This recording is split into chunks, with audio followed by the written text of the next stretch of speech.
Very good afternoon, ladies and gentlemen. It's good to be back home. I think I brought back the 25 million. I've just arrived from Dubai after attending COP28 conference on the UN Climate Change Conference. COP, of course, stands for Conference of Parties. It's as a result of the UN Climate Change Initiative to ensure that the global temperature is kept to a level that is obviously acceptable to humankind.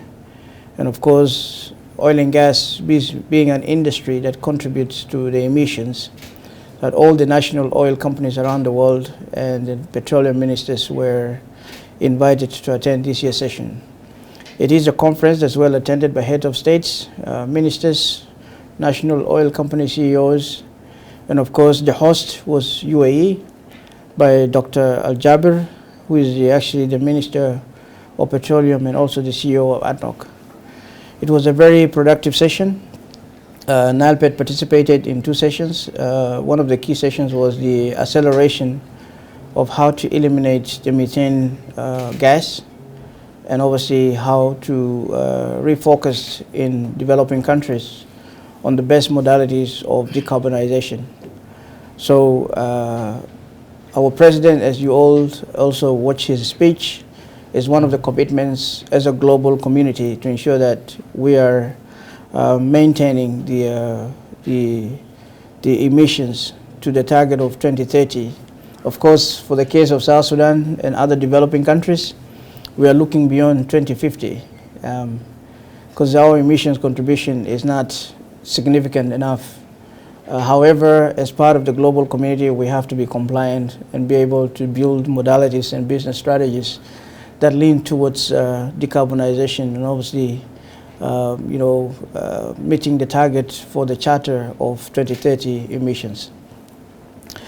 With that, of course, being away for a few days, there has been a lot of things going on back home. Number one, the allegations of strike. There were allegations of money being stolen and all kind of stuff. NILEPET reminds me of one of the South Korean or North Korean public speaker and motivational speaker that defined the character of human being, that we have three kind of people. We have idiots, we have tribesmen, and we have citizens.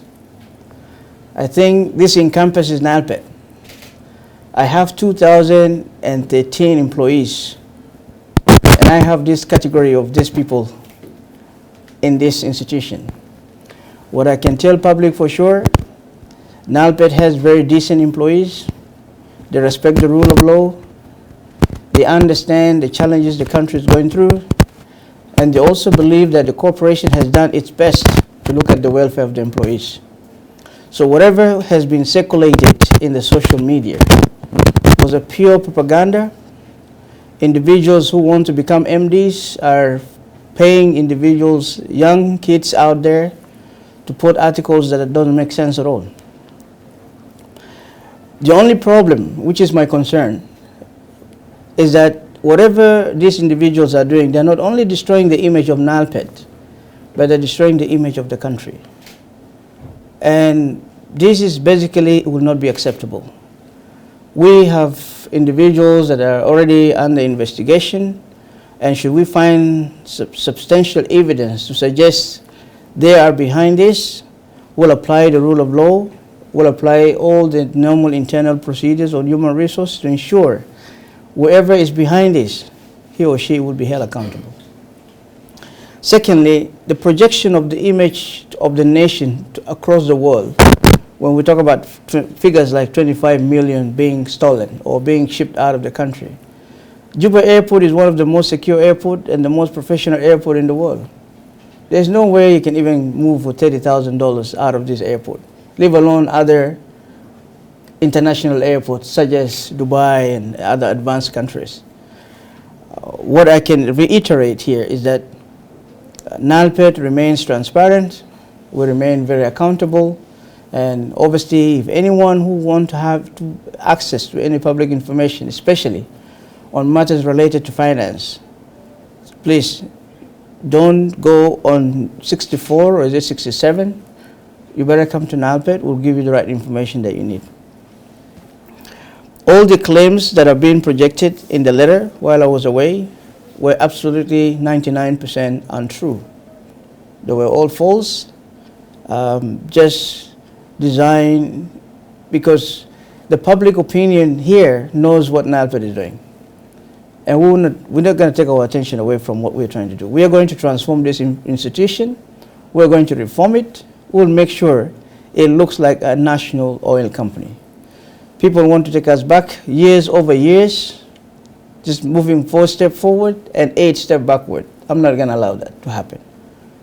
We're going to keep on pushing forward. We're going to impose the reforms to make sure that everybody behaves in accordance to the human resource policy of NILEPET. So I thank you very much this afternoon, and I'm very excited to be home. And of course, in the few weeks to come, I'll sit with my team, see how do we develop a new business strategy to align ourselves to the global community in terms of the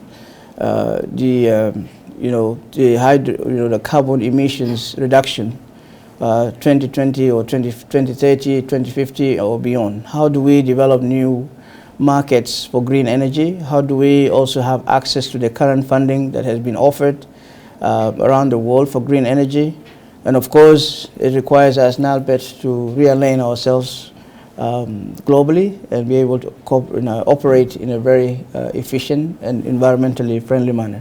So just to tell the public, NILEPET is operating normally. There's no strike. None of my staff has ever written this document. We don't know them. But this is a redundant workforce sitting in a coffee shop in Juba Town.